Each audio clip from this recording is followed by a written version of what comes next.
Hey. Hello.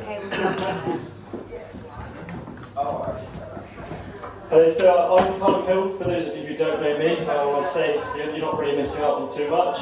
I've got some good news. I've got a haircut tomorrow, which means I'll actually be able to see you all. My hairdresser's actually a good friend of mine.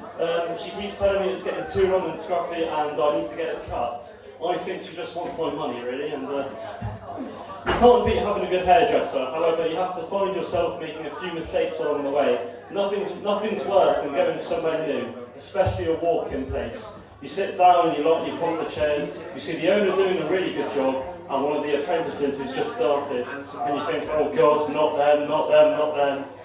And of course it's always them. The barbershop lottery, I like to call it. And of course you come back next time thinking, oh, I'm going to get the owner this time, or maybe they've gotten better and maybe they've improved, but by the time you realise it's too late, they've certainly not got any better. And afterwards you have to walk around town looking like you've just lost a bet.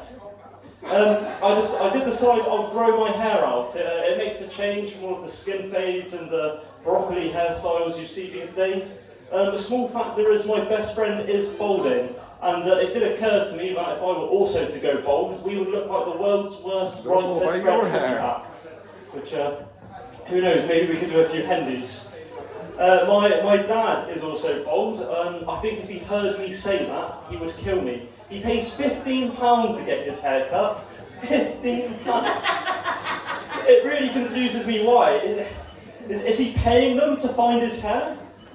I did recommend him that a hairpiece is much cheaper. He wasn't too happy, but no, he insists on the £15 to get his head polished. I was a skinhead over lockdown many years ago, and I had my sister cutting my hair, which already feels like a recipe for disaster and lots of sibling arguments. We brought some clippers off Amazon, and we worked out we needed to do 6 haircuts to break even. Now 6 times I had to go bald, which didn't help in my case. As it turned out, I looked like I had got leukemia for half a year. We turned my garage into a makeshift hair salon, which sounds like a good idea on paper, until you realise it has a motion sensor light. One evening, we're having my haircut in winter, and the light goes up, and we're in buzz, and oh fuck, from my sister. That is not 2 words you want to hear when you're having a haircut. So not only did I lose all my hair, I also ended up with a massive slit in one of my eyebrows, which, to make matters worse, during the daily exercise we got, it doesn't help when your neighbour... Not only am I now a skinhead, I've now got a massive slit in my eyebrow, which now means the neighbours are asking my mum, has Callum joined some kind of gang?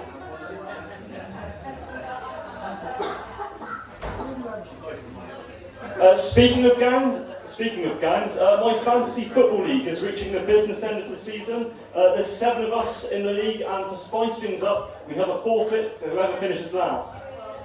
However, the forfeit this year is the loser has to donate sperm, which I think is taking the fantasy bit a bit too far in fantasy football. As of game week 33, I am bottom of the league, by quite a bit. What a shocker. I've also realised the forfeit doesn't really make sense, because 2 of the people in the league are women. So,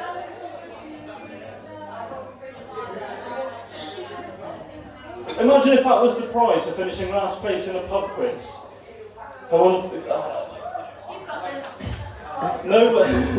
Imagine if that was the prize for finishing last place in the pub quiz. Last place, come up and get your prize. No wooden spoon, no, just a minibus out back to take you off to the sperm bank. It's such a strange forfeit. There's no financial loss, no drinking involved unless you want to get banned from the sperm bank. No, this forfeit is just you losing your dignity in a quiet room with an old page 3 from 2006. And the worst part is, the forfeit still might not even be over. In 18 years' time, I could be sat around the kitchen table having a curry with my family, and there's a knock on the door from someone who claims to be my son. There's a running theme as well, because the football team I actually play for are also bottom of the league. However, thankfully, the FA only just do relegation and no forfeits. Speaking of banks, a few of you probably wondered where I was going with that. I recently got a chequebook. Yes, those are still a thing. I didn't realise the average Joe could still get a chequebook. I thought it must have been a rich kid or a trust fund kind of thing, but no, it's they're up there. I've decided a chequebook in 2026 is the ultimate form of pettiness. I'm no longer paying you, I've now given you a task to walk down the bank and collect your money. My new favourite one is birthday and Christmas cards. I can no longer, instead of giving people £5 and £10 notes, I can write out £4 and £9 cheques. It's a great way of letting relatives know I care, but just not quite enough. I'll say, if I'm paying child support in a few years' time due to a fantasy football forfeit gone wrong, those £1 savings quickly add up. And the best part is as well, if the cheque bounces or is void, nobody will have the courage to come and ask me for another £4 cheque. They say that cash is king. If cash is king, then that must make cheques the court jester.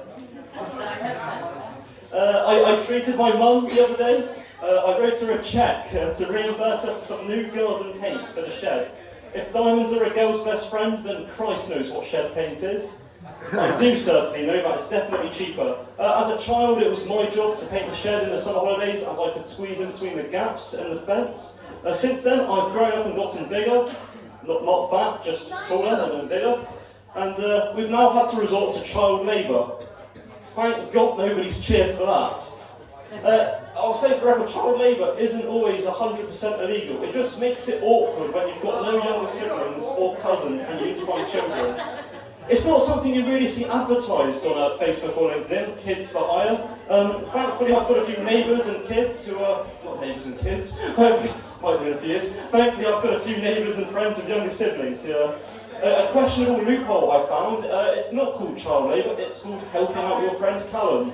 Well, maybe not friend, but helping out implies doing me a favour, which means I don't have to pay for child labourers, the child helpers.